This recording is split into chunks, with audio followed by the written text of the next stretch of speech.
The Medela pump. This is the Medela Pump and Style Advanced Tote.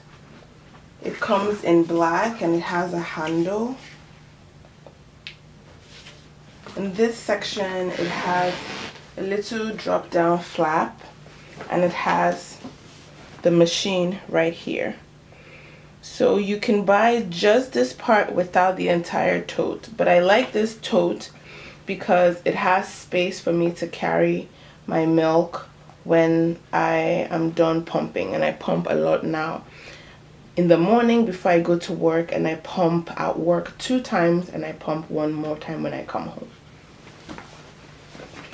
So the good thing about this pump is that it comes in it with a carrier for your milk, and this can fit 4 5-ounce Medela bottles, and it also comes with a Medela ice box. Okay.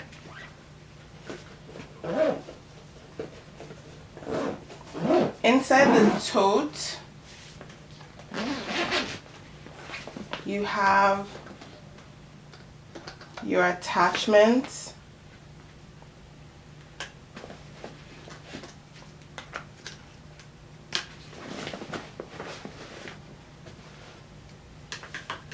So these are some of the attachments you need for pumping, and I'll show you how to use all of them. Okay.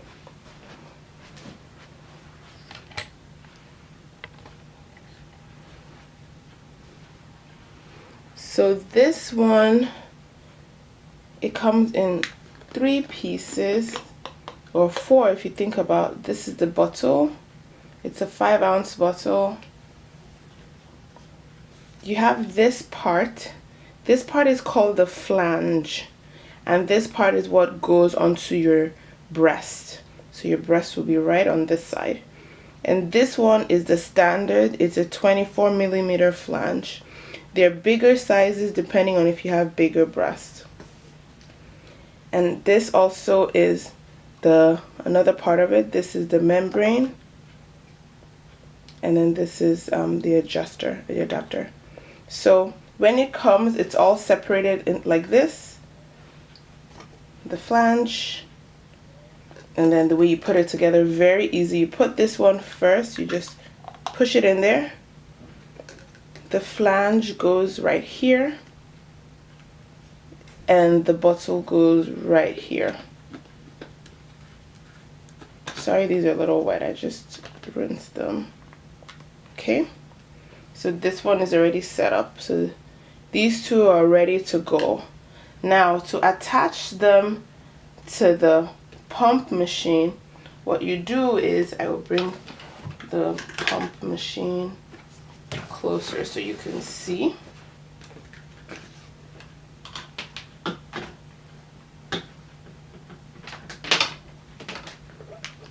You attach this cream part right here, and then you attach the plastic end right here. Okay, so we'll do the exact same thing for this other one.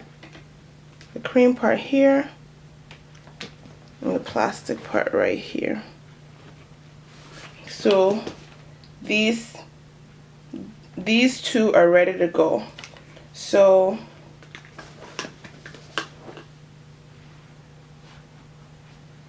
you can put them right on your breast. Okay. Then there is a power cord. The power cord goes in here, and then you attach this to a power source. Okay, you attach it to the wall or your outlet.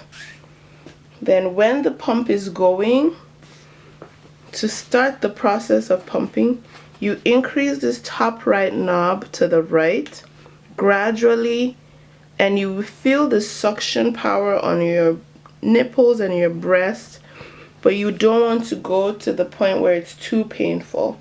Okay, so let me attach this, and then I want you to be able to hear the suction power, so stay tuned. So now the bottles are both connected, and I'm going to start the suction so you can see what it sounds like. If you hear that, that's what the suction power sounds like. And you can go higher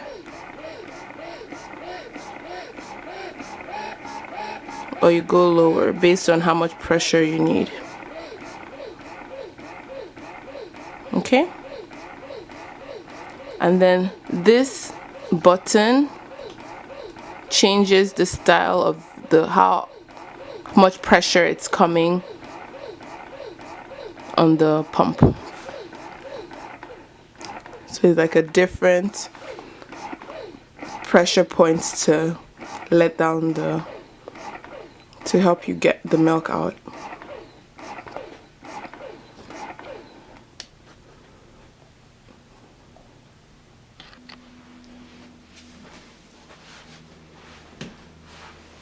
Alright guys, so I showed you how to put together your pump and how to use your pump. So how often do you need to pump? You need to pump, a lot of people say, a lot of lactation specialists say, exclusively put the baby to your breast until they're about a month old, and then stop pumping to save around that time. Now, I pump if I'm not going to be able to breastfeed. So in my case, I've started going back to work. So I pump at work. So I pump, the way my pump schedule is, I pump at about 5:30 when I wake up in the morning. And then I go to work, and then I pump during lunch around noon. And then before I leave work at about 5, I pump again before I get home. So during the day, hopefully the milk that I pumped at work, the baby, my in-laws can feed the baby when I am at work. Okay, I just want to tell you a little personal story about my breastfeeding journey. It hasn't been very easy. Like I mentioned earlier, I had a lot of engorgement to begin with, but fortunately Kemi didn't have any problems latching.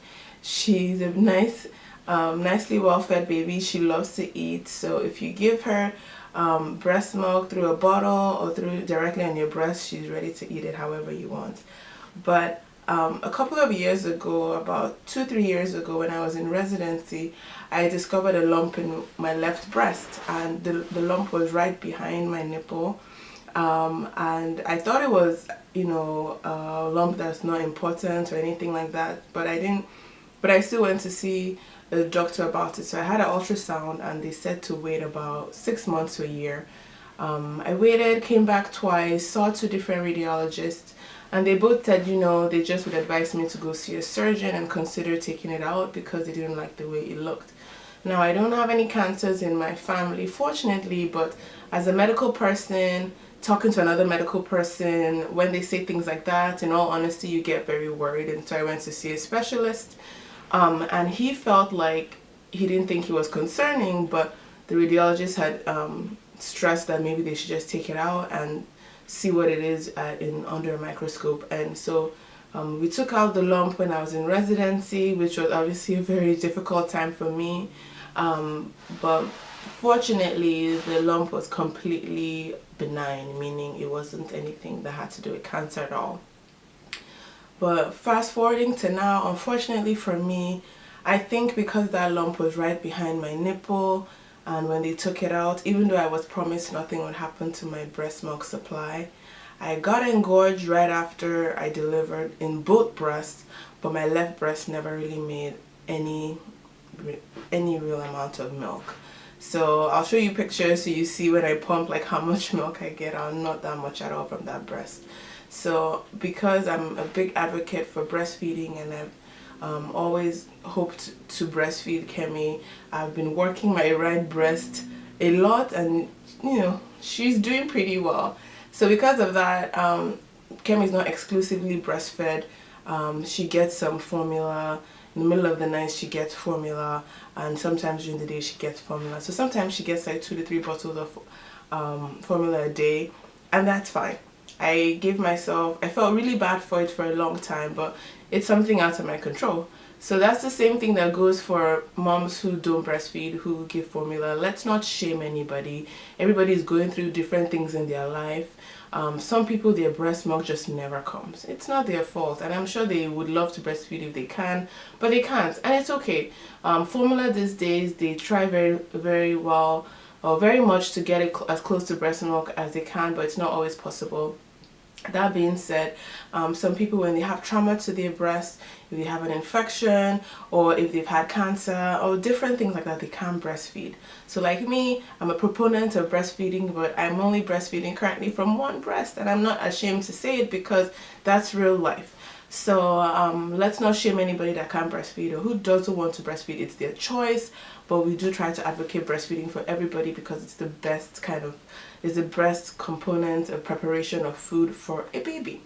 That being said, the benefits of breastfeeding are endless. It creates a wonderful bond between the mom and the baby. Like literally, I just stare into Kemi's eyes breastfeeding all the time, and if I'm looking at her smiling, she will stop breastfeeding and look at me and smile back, and it's just amazing.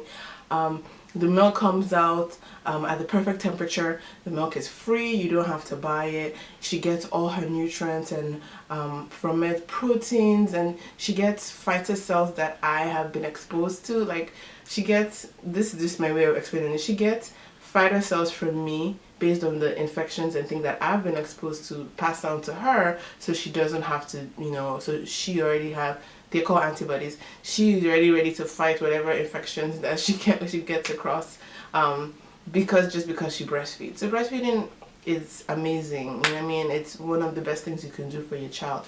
But if you can't do it for whatever reason, don't feel bad. Just try the best you can. If you're not making a lot, or you made a lot in the beginning and you're not making any more, whatever you can give to your child in terms of breastfeeding, that's all you can. I hope to breastfeed till at least 6 months, or even up to a year if possible, but we'll see how it goes with my one breast that's breastfeeding. So don't shame anybody, give everybody a chance. It's not something that it's easy, but if, like I always say, if you get through that first 2 weeks, you should be very good to go. Alright, if you have any questions, let me know. I'm gonna come back in a few minutes and talk to you about how to store your breast milk and for how long to store it. Alright, keep it locked. Breast milk can be stored in different ways. It can be stored in sterilized bags, it can be stored in bottles, it can be stored in glass bottles, that's for the fridge. It can be stored in different ways, but the best way to store your breast milk is in glass, but glass can go into the freezer. So that's where things like this come about. So this is mother's milk, breast milk plastic bag. These can go into the fridge or into the freezer.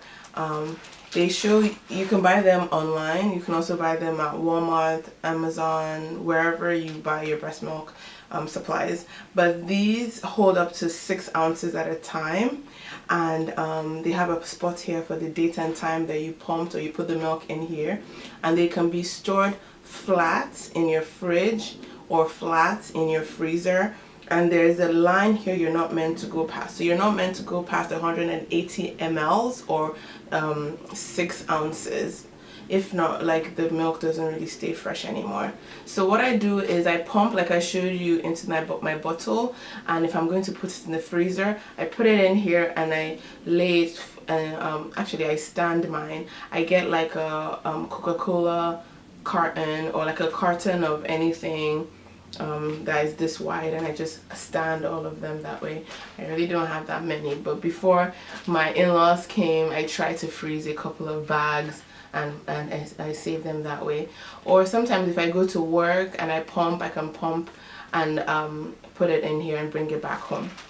Now, breast milk can be stored if you pump it fresh and you leave it in a bottle. You can store it up to 4 hours just sitting on the table, okay, in a normal temperature. So the temperature, you say like maybe 66 to 78 degrees Fahrenheit, which is about 19 to 26 degrees Celsius. So that's just on a normal, in a normal temperature. It can be stored ideally up to 4 hours, but it could be stored that way up to 6 hours, and it's still okay to feed. Now, if you put it in a fridge, in the refrigerator, you can store it at about less than 4, where it's, refrigerator like less than 4 degrees Celsius, so like less than 39 degrees Fahrenheit. You can store it there for up to 72 hours. That's ideal. So 72 hours is ideal, or you could store it up to 8 days. Anytime I put it in the fridge, I try to use it within the first 48 hours, but then that's for the fridge. And then in the freezer, which is, usually like 0 degrees Fahrenheit or about negative 18 degrees Celsius, you can actually store it up to 3 months. So this is a regular freezer, okay? 3 months, and then acceptable up to 6 months. And then in a deep, deep freezer, which is negative 4 degrees Fahrenheit and negative 20 degrees Celsius, you can store it up to 8 months ideal, but you can store it up to 12 months acceptable. So that seems like a lot, but you can write all those things down. So just to kind of have a mindset of how long you can store milk. But what people always ask is how long can you store it when you pump it. So when you pump it, 4 hours is ideal, but 6 hours is acceptable. So don't leave milk lying around. A lot of times I just put it in the fridge. And the other thing about putting it in the fridge, if you put milk in the fridge and you know your baby doesn't drink up to 4 ounces or up to 6 ounces, pour out 2 ounces, feed the baby 2 ounces, and then the other 4 ounces, the baby's mouth hasn't touched. So try your best not to feed the baby and then have leftover milk, because then that leftover milk can kind of get contaminated. I hope these were helpful. I know I have some things else about breastfeeding that I cannot remember, that I plan to tell you that I can't remember right now. But if you have any questions or any concerns, please send me a comment. If you liked this video and you thought it was very helpful, send me a comment, let me know. And I will try to answer some questions either live on Instagram or through a video on Instagram. And yeah, that's about it. I hope this was helpful. If you have any questions, like I always say, please let me know. Thank you for watching. Please share this with your friends and your family, your expectant mothers, and I will see you on the next episode. Have a good day. Bye bye.